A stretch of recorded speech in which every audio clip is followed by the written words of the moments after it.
það Úlfur Óskarsson, verkefnastjóri kolefnismála hjá Land og skógi. Hann ætlar að fjalla gæðastjórn skógræktar. Gjörðu svo vel.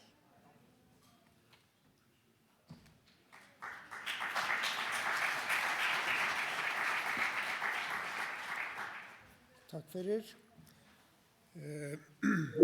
Með mér í þessu erindi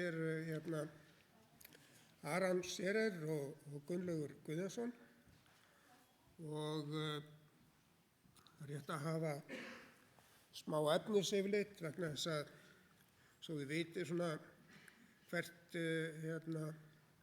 þráðurinn leiðir en við erum sem sagt að leiðir þangað.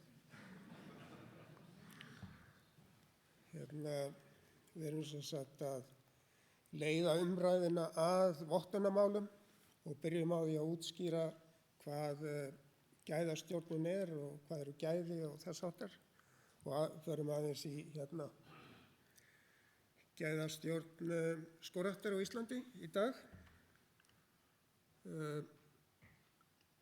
Ég held að þýði ekki lengur að nefna heiðmerk neitt á nafn. Það verður þá, já, Kjarnaskógur eða Brekkugerði kannski.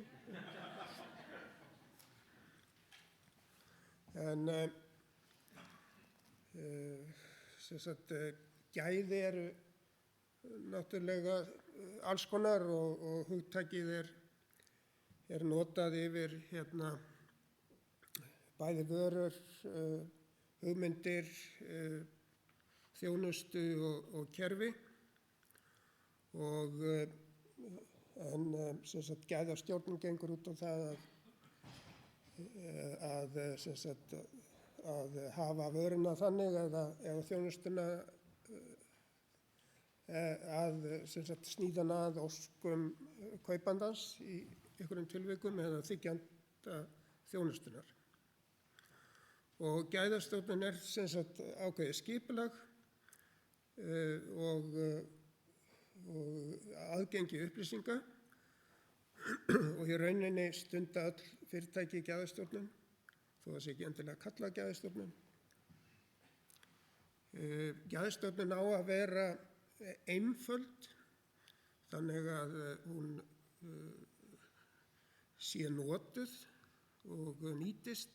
Hún sé leiðbeinandi, upplýsandi og allir þekki sitt hlutverk og ábyrgð og sem sagt að hún stuðlar að fyrirhyggju og andstæða gæðastjórnunar er rettingastjórnun sem að Íslendingar stæra sig stundum af því að vera góðir í en það er svolítið eins og að stæra sig af því að vera góður í bílslysi.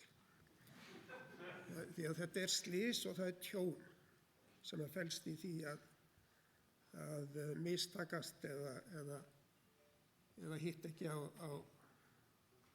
réttan stað. Og sem sagt með því að stjórna gæðum þá aukum við hagræðingu og bætum skipulag og það er auðvelt að sýna fram á ávinning þó að mörgum svo sem þó þetta hugtak sé fráhrindandi og mörgum leiðist allt það sem að tengist gæðastjórnun að þá sparar þetta pening þegar mistökum fækkar, vinnutími starfsfólk nýtist betur og kostnaði er haldið á áætlun. Forsendur gæðastjórnunar það er oft nefnd gæðahandbók eða sem sagt gæðakerfi er sem sagt forsenda gæðastjórnunar og það er til dæmis leiðbeinandi upplýsingar fyrir starfsfólk, verklagsreglur, vinnuleiðbeiningar og allt þess háttar, skjalastjórnunarkerfi, öryggisstjórnunarkerfi, þróun og rannsóknir og innri úttektir og síðan líka eiga möguleika á að fá skoðun hjá einhverjum ytri aðila, þriðja aðila og fá vottun.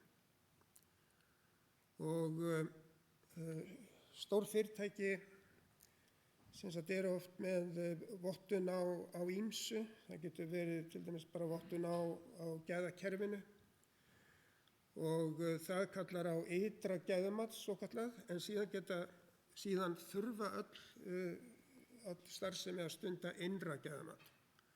Og þetta eru stundum kallaðir góðir starfshættir.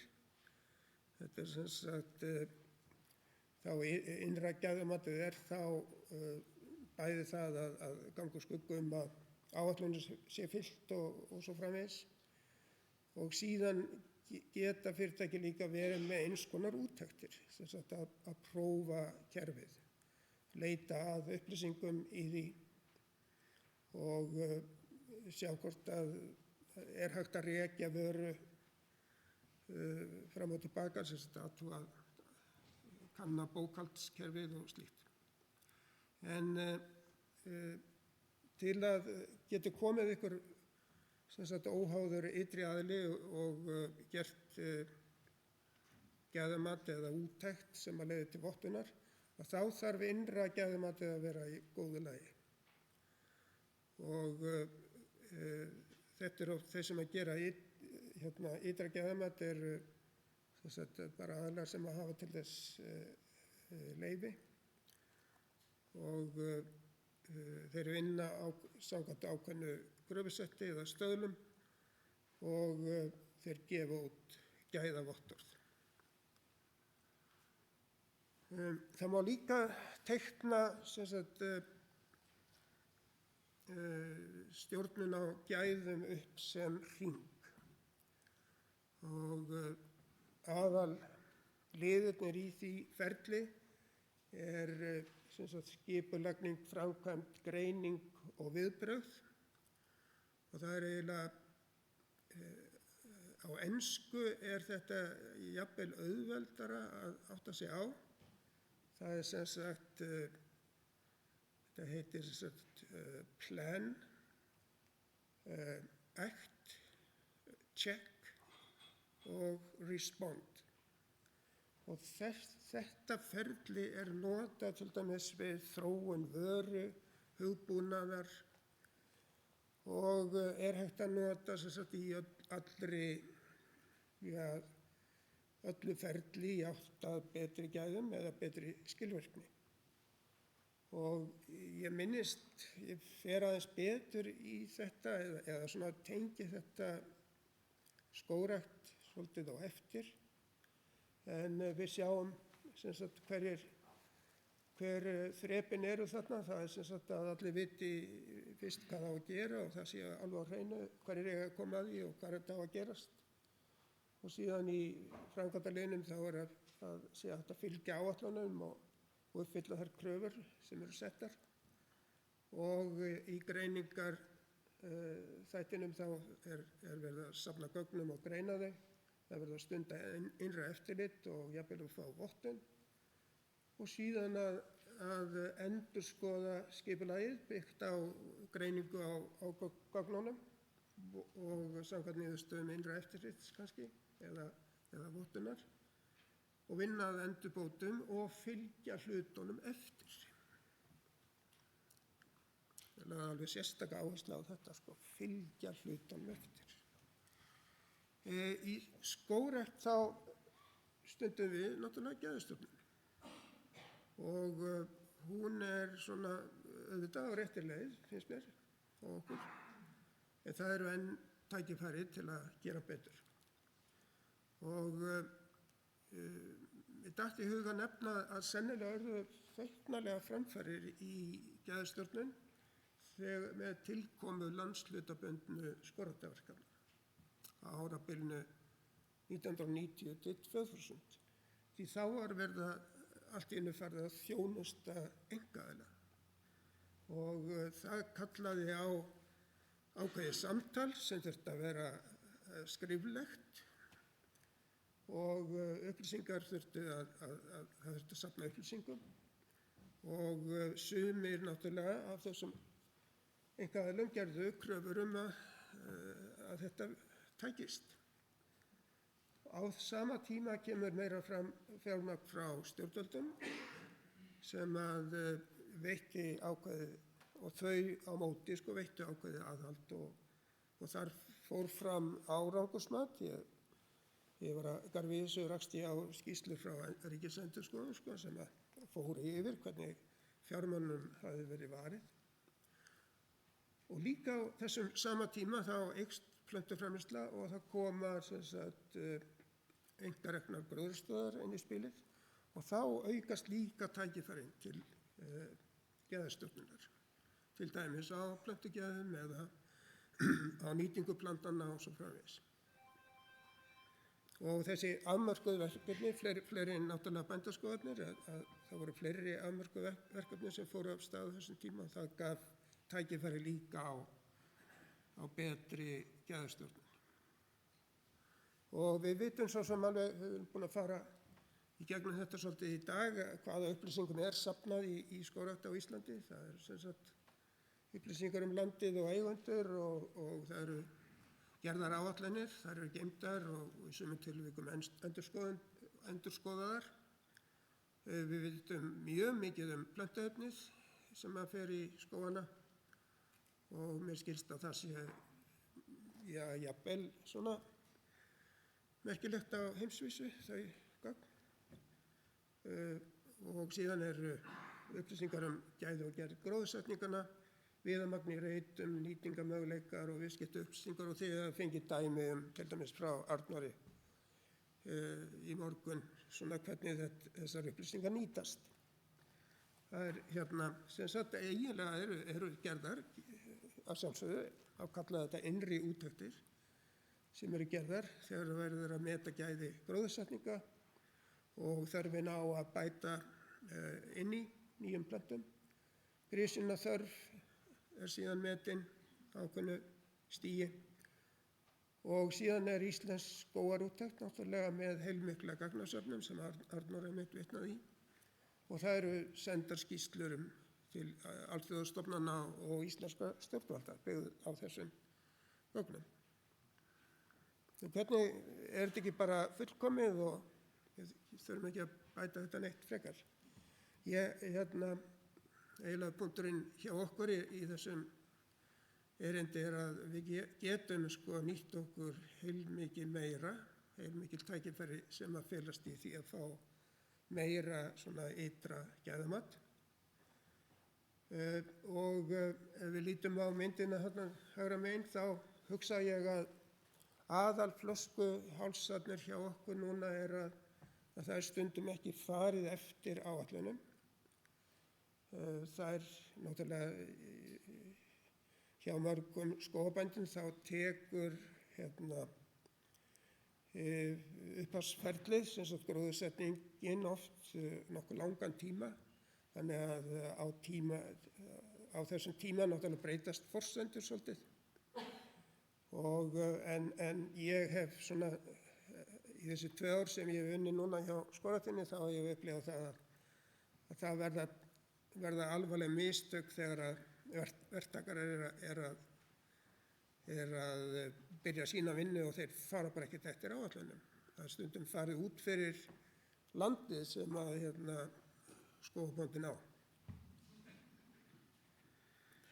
Og síðan held ég að sé stór flöskuhálsur eða háls, ætla ég að segja, eða við skulum kalla það bara mikil tækifæri í því að klára hringinn. Ég held að við höfum ekki gert mikið í því miður. Að nýta, við höfum gert svolítið í því að við getum gert betur, að bæta aðferðir, vinnubrögð og áætlanagerð út frá greiningu á úttektum. Og aðeins núna nánar að vottunarmálum. Það og setja staðla og kröfusett svona í samhengi.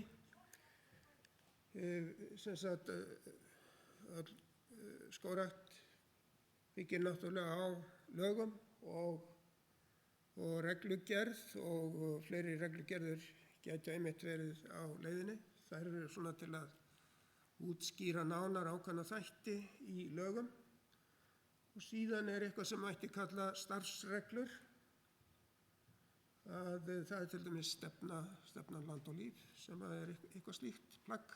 Við vitum að hverju það nánari útlistun á verkefnunum sem eru framöndan. En síðan koma það sem mætti kalla kröfur eða kröfusett eins og skógakolefni og líka FSC og PFSC sem eru sjálfbærnivottanir. Og svoleiðis reglur eru yfirleitt unnar í stjórnkerfinu eða af öðrum viðurkenndum aðilum og þær eru sérstaklega ætlaðar til ytri gæðastjórnunar eða til þess að geta vottað eftir, tekið út. En svo staðlar ættu kannski að vera aðeins til hlíðar við þetta vegna þess að þeir eru svona yfirleitt unnir af félagasamtökum eða fyrirtækjum og það eru sem sagt notendur staðlanna sjálfur sem að vinna þá. En þið sjáið á eftir að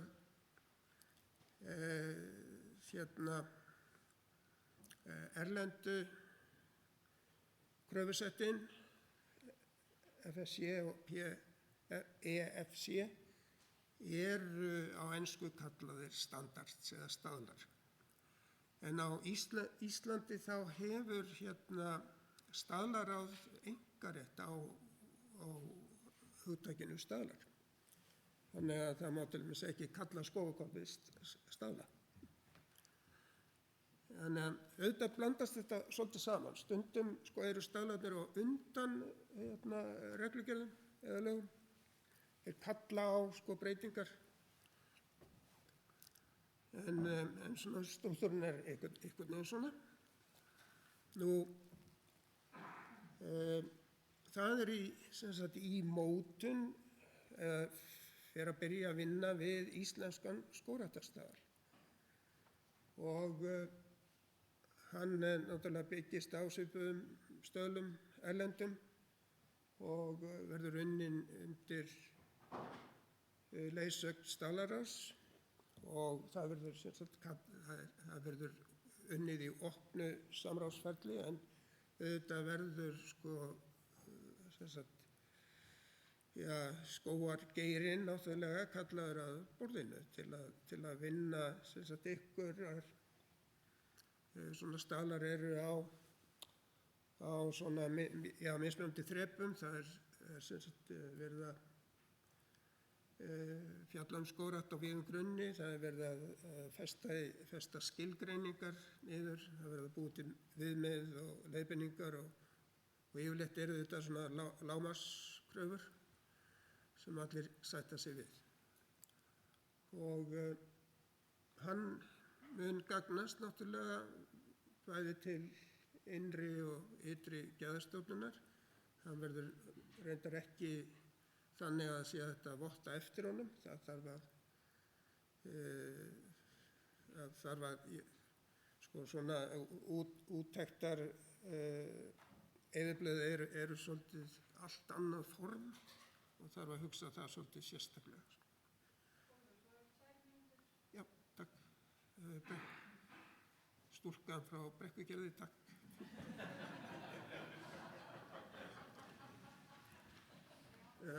Og það sem sagt teknir inn í þessir staðlar lagaskilyrði, kröfur á góðar starfsvenjur í skógrækt og leiðbeiningar.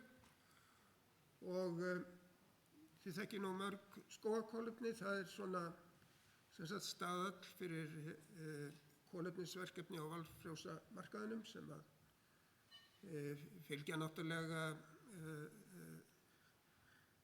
svona þessari tímalínu og þrepum eins og í annarri skógrækt, en það farið svolítið ítarlegra í alla hluti. Sem sagt undirbúningsfasinn hérna vinstra megin sem þarna fyrstu partarnir á neðri myndinni, en síðan tekum við sem sagt eftir undirbúningsfasann þegar skógurinn komið niður og búið að taka hann út og gera loka kolefnisbindingarspá og þá verkefnið tekið út og staðfest og síðan það tekið út með reglulegu millibili til að fylgjast með kolefnisbindingu. Og síðan í lokin þessa sjálfbærnistaðla sem að eru eins og þið vitið, þá eru afurðir úr skóginum merktar, það er hægt að merkja þær með ákveðnum sjálfbærnistimpli og það er alls konar hlutir teknir með, það er fyrst og fremst ábyrg skógstjórnun og síðan tillit tekið til ýmissa þátta og þetta verður það er eiginlega ákveðið að mér skilst að það verður farið í að vinna landsbundin Forest Stewardship Council staðal. Það er hægt að byrja með tímabundin landstaðal sem getur verið tilbúin eftir nokkra mánuði eða innan við ár sem byggir á bara alþjóðareglum en síðan þarf að vinna sérsniðinn staðal og af því þurfa margir að koma. Og hann verður nýttur til vottunar, þakka þér fyrir og það er svona mjög hefðbundið ferli, það þarf ákveð að setja verkefnið í vottun og það er að gera bráðabirgðaúttekt, síðan formulega úttekt og að lokum er tekin ákvörðun hvort að verkefnið fær gæðastimpil. Takk. Til að því.